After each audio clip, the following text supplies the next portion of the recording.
안녕하세요. 5만 가지를 말하고 있는 시기 5만 가지 서범식입니다.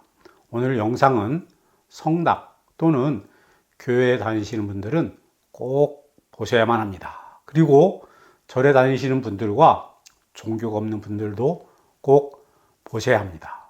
왜냐하면 주변에서 많이 볼 수 있는 것들이기 때문입니다.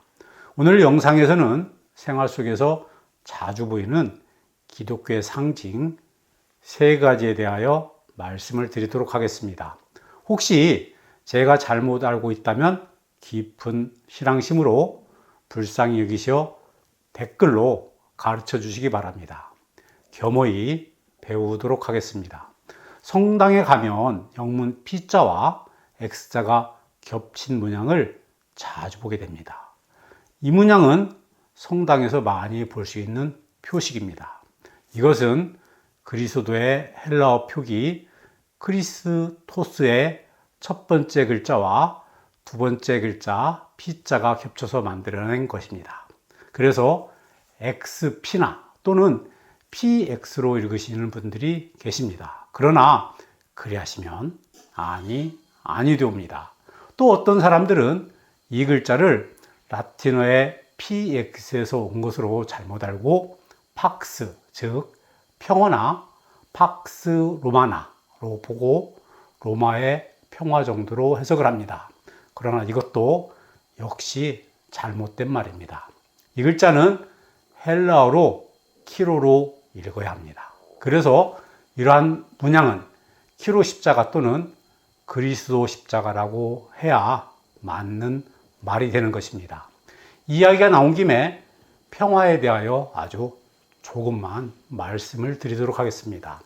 라틴어 팍스는 평화를 상징하는 말로 로마와 함께 평화의 세상을 만든다는 의미로 쓰였습니다. 당시에 평화라고 하는 것은 로마 제국의 영토 확장을 상징합니다. 그래서 평화는 남을 정복해서 상대방을 무릎 꿇게 하고 얻어지는 것이라는 의미를 가지고 있는 것입니다.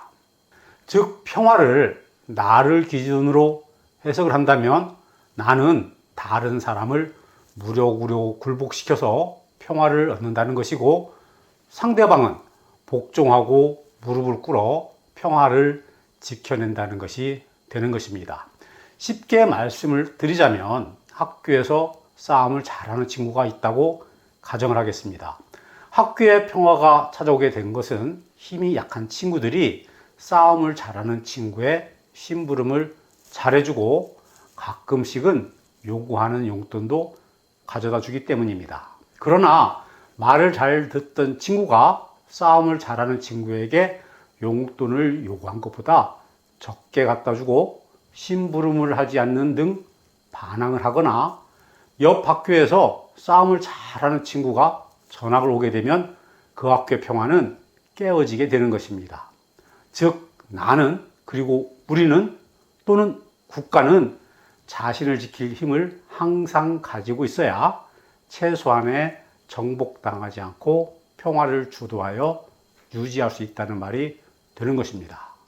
다음으로 많이 볼 수 있는 것은 알파와 오메가입니다. 알파와 오메가는 헬라어의 처음 글자와 마지막 문자입니다. 이 말은 모든 존재를 나타내기 위해 쓰이는 말입니다.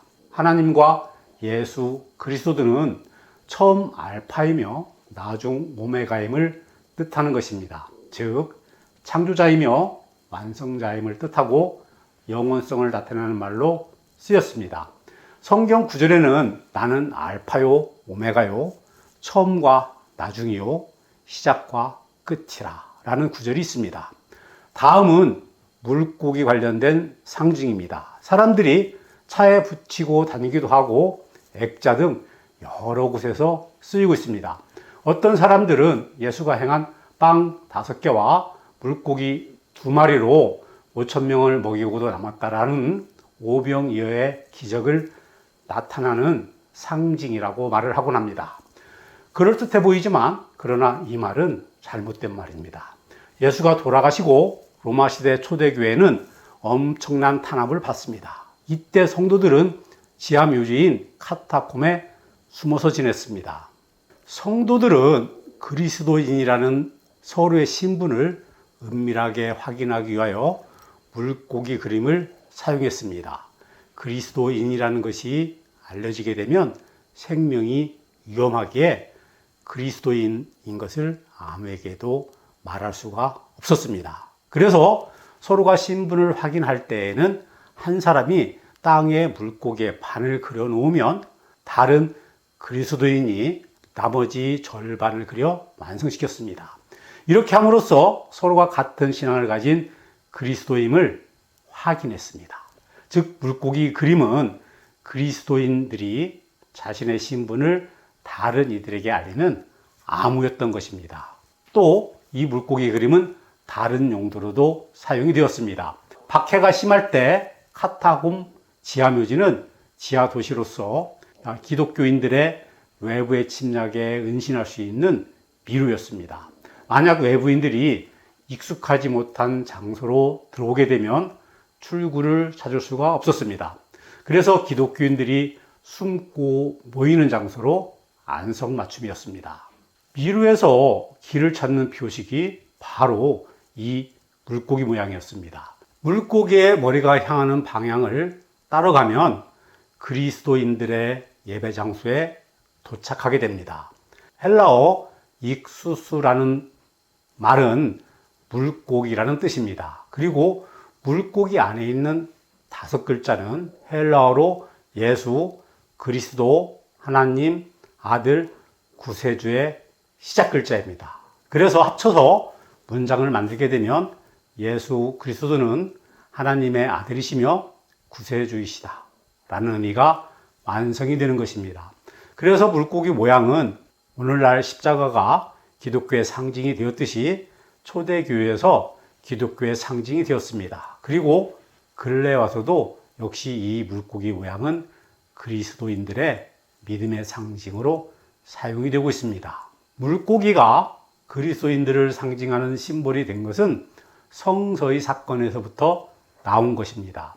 갈릴리 호수의 어부 베드로가 밤이 되도록 헛 그물질만 했는데 아침에 예수님이 그의 배에 오르시고 무리들을 가르치셨습니다. 그리고 베드로에게 깊은 곳으로 가서 그물을 내리라고 하셨습니다. 베드로는 말씀에 의지해서 깊은 데로 가서 그물을 내렸더니 그물이 찢어질 정도로 가득히 잡혔습니다. 이 이외에도 성경에는 물고기와 어부와 관련된 이야기들이 많이 있습니다. 아마도 예수의 제자들 가운데 어부가 많은 것이 그 이유 중 하나이지 않을까 싶습니다.